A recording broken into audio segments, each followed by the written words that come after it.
স্বাদবদলের রান্নাঘরে আপনাদের সকলকে স্বাগত। আমি আজকের কাতলা মাছ দিয়ে একটা রেসিপি রান্না করব, সেটা আপনাদের আজকে দেখাবো। এই মাছটা আজকে আমরা ঘরে খাবো সবাই, তাই কিভাবে আজকে এই মাছটা রান্না করি সেটা আমি একটু দেখাবো। তার জন্য আমি 500 গ্রাম কাতলা মাছ নিয়েছি, আলু আর ক্যাপসিকাম এরকম কেটে নিয়েছি, এই যে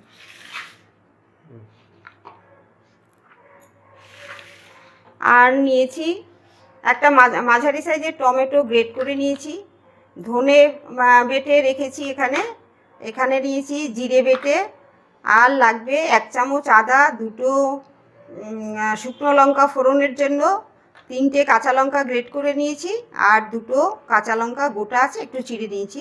লাগবে কালো জিরে ফোড়নের জন্য, লাগবে ধনে পাতা এবং স্বাদ মতো নুন এবং হলুদ।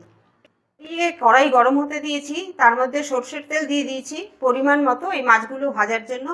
এবারে আমি হালকা করে মাছগুলোকে ভেজে নেব। তেল গরম হয়ে গেছে, এবার আমি মাছ দিয়ে দিচ্ছি।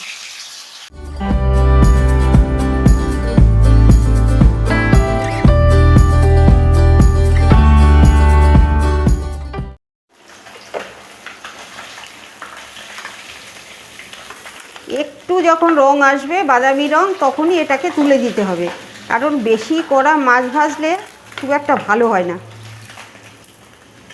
এইভাবে আমি সমস্ত মাছগুলোকে ভেজে নেব।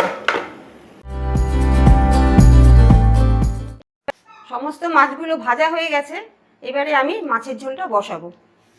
তার জন্য মাছ ভাজার পরে যা তেল আছে তার মধ্যে আর একটুখানি তেল লাগবে, সেটা আমি দিয়ে দিচ্ছি। এবার এর ভেতরে দেব আমি কালো জিরে ফোড়ন, আর দিয়ে দিচ্ছি 2টো শুকনো লঙ্কা। এবারে দিয়ে দিচ্ছি এর ভেতরে আলুটা একটু লম্বা লম্বা, একটু মোটা মোটা কাটলে, বড় বড় মাছের পিসগুলো তো, তাই একটুখানি মোটা মোটা আলুটা কাটলাম।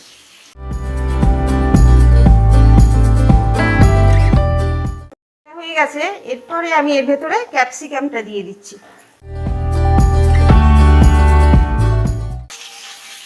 আমি মিডিয়াম ফ্লেমে এটা একটুখানি ভেজে নিচ্ছি, অল্প একটু হালকা ভেজে নিচ্ছি।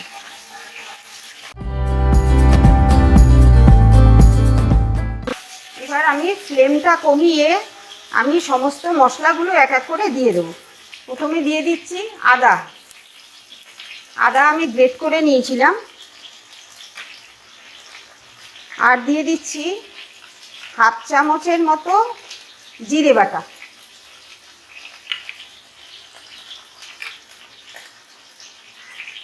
এক চামচ ধনের বাটা,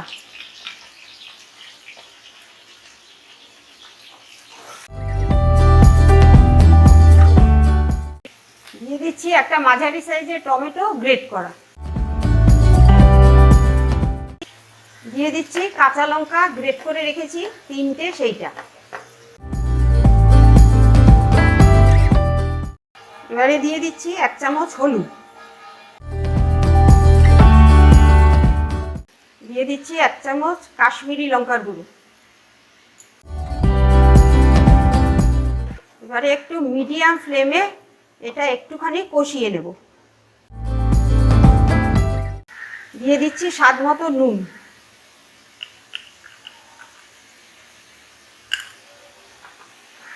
নুনটা আপনারা আপনাদের স্বাদ মতো দেবেন, ঝালটাও তাই, আপনাদের যেরকম যে ঝাল খান সেই অনুপাতে ঝালটা দেবেন। এবার আমি এটা লো ফ্লেমে একটুখানি কষিয়ে নিচ্ছি।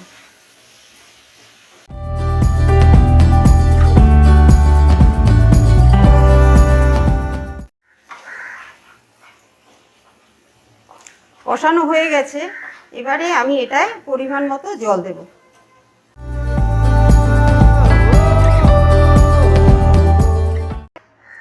এবার এটা ফুটে উঠলে আমি ফ্লেমটাকে একদম কমিয়ে দেব।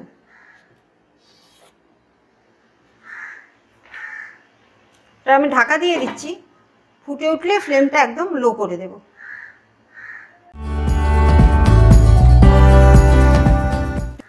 ফুটে উঠেছে।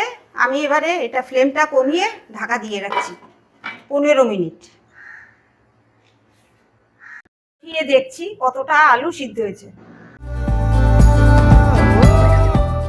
এবার আমি এর ভেতরে এক এক করে মাছগুলো দিয়ে দিচ্ছি।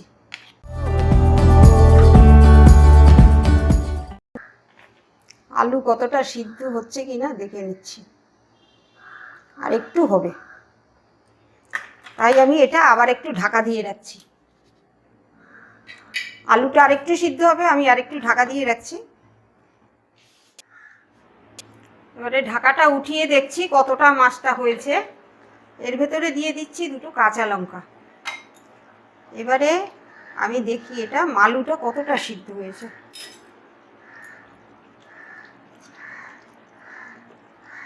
এই দেখুন আলু সিদ্ধ হয়ে গেছে।